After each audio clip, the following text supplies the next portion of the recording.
Take a look at this shot from The Shining. A pretty innocent scene, but when we zoom out, the space suddenly becomes menacing. That's partly because compositions like this stress us out. All that empty or negative space tells us there's something lurking, and that this character is in danger. Negative space is just one of many tools horror filmmakers use to play on your senses, without you even noticing. Let's take a look at some of the hidden ways horror movies manipulate you into being scared.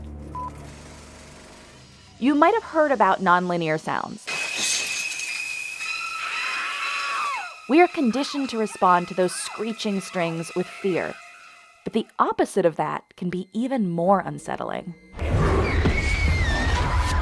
Hear that low rumble? You might have felt it more than you heard it. That's because this scene uses super low frequency sounds that are right at the limit of what humans can hear. The human ear is best at registering sounds above the frequency of 20 hertz. Anything below that is called infrasound. Horror movies like Paranormal Activity use sounds right around that 20 hertz threshold, called sub-bass sounds. It's these deep rumblings that ratchet up the tension in key moments. According to some studies, we also often feel them, experiencing the sound waves in our bodies as vibration. People subjected to infrasound and sub-bass sounds reported feelings of discomfort, even chills, or worse. Like when director Gaspar Noé used non-stop sub-bass sounds through the first 30 minutes of his movie Irreversible. The BBC reported that 20 people at the Cannes Film Festival fainted during the film and needed medical attention. These sounds operate at the outer edges of your hearing range to make you uncomfortable, without you even knowing why. And this idea can apply to your visual senses too. Did you catch that? This white face is one of several hidden shots of the demon in The Exorcist. They are often referred to as subliminal images, which isn't really accurate since we are able to consciously perceive them. But each image only lasts about 1/8 of a second on screen, less than a blink of an eye. Research shows that people presented with threatening images, even briefly, become faster at identifying additional threats. That state of hypervigilance is right where horror movies want you. So as each flash comes on screen, you get better at catching them. But you might also question whether you saw anything at all. And that's the point. At the end of Psycho, director Alfred Hitchcock placed this image of Mrs. Bates' skull over Norman Bates' face, but didn't include this detail in all prints of the movie. So in theaters, you might have seen the skull in one screening and not in the next. The American remake of The Ring played a similar trick by inserting shots from the cursed videotape as flash frames in different scenes of the movie, but varying the frames in different versions of the film. These fleeting images, and more generally, the popular horror movie style of quick cutting between shots, work to disorient you and make you question your own perception. Hello? Why don't you want to talk to me? See all this? That's called negative space. Anything in the frame that's not the subject we're focusing on. Movies traditionally go for a harmonious balance of positive and negative space. The subject is placed at the rule of thirds lines, and there's more space in the direction the subject's facing, allowing what's called lead room. Horror movies deliberately violate those rules to make audiences squirm. Sometimes they'll put the subject almost on the edge of that frame line, so the blank space overwhelms the frame. Or they'll leave more empty space behind the subject, which makes us wonder if something's gonna sneak up on them. Camera movements in horror movies often emphasize the negative space even more. See the slow pans in these scenes? Or in these scenes, how the camera lingers on empty spots. In horror movies, you'll sometimes see the camera actually leave the subject and track through a vacant room, filling the shot with only negative space. Leaving all this openness in the frame lets the audience's imagination fill in the blanks. We're left wondering if or when some attacker will pop up, and from which direction. Extreme wide establishing shots can also draw attention to how alone and vulnerable the protagonists are, and how remote the setting is.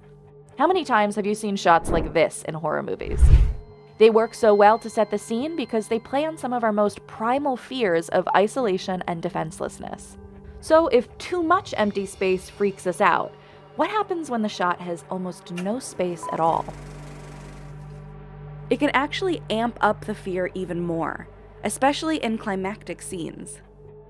In this scene from The Nun, we see a shot of Valak rise up from the water, then go to a close-up of the protagonist looking on in horror. By the time we cut to a wide shot again, Valak's now fully out of the water, towering over Irene. This is a common pattern in horror movies. They'll show you the monster approaching or coming into view, then cut to a tight close-up of the protagonist reacting. It's terrifying because we know the monster's advancing or attacking, but we're not allowed to see it happening. We're only witnessing it secondhand, through the protagonist's response. More generally, tight shots on the protagonist make it so you can't see what's going on, like in this scene from Psycho. Notice the camera's tight on Detective Arbogast as he goes up the stairs, so we can't see what danger he might be walking into.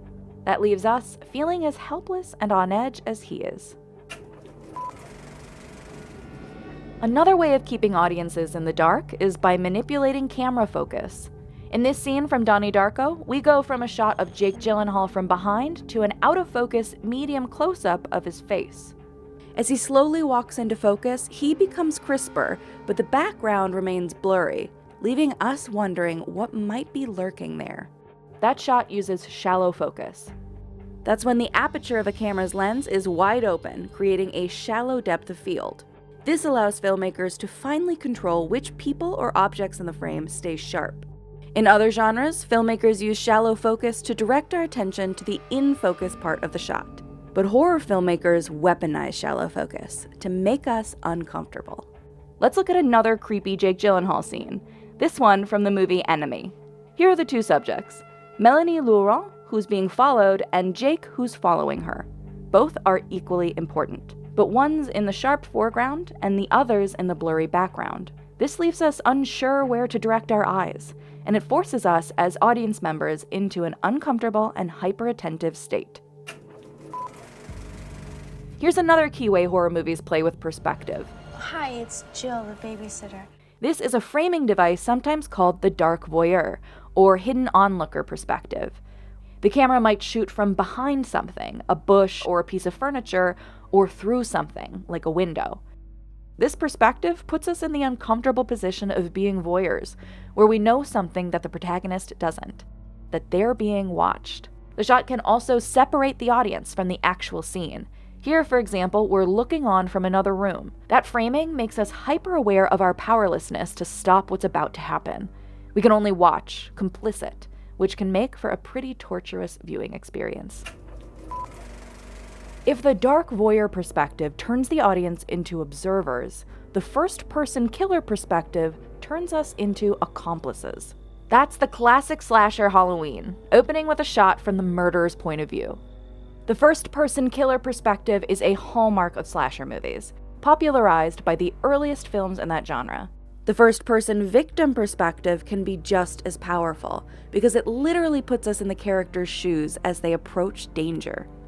That's why many horror movies use a shaky cam, or a zooming effect like the kind in Vertigo, which makes us feel as dizzy and uneasy as the protagonist does in the scene. Both types of first-person POV shots are effective for a few reasons. For one, they hide crucial information about the scene.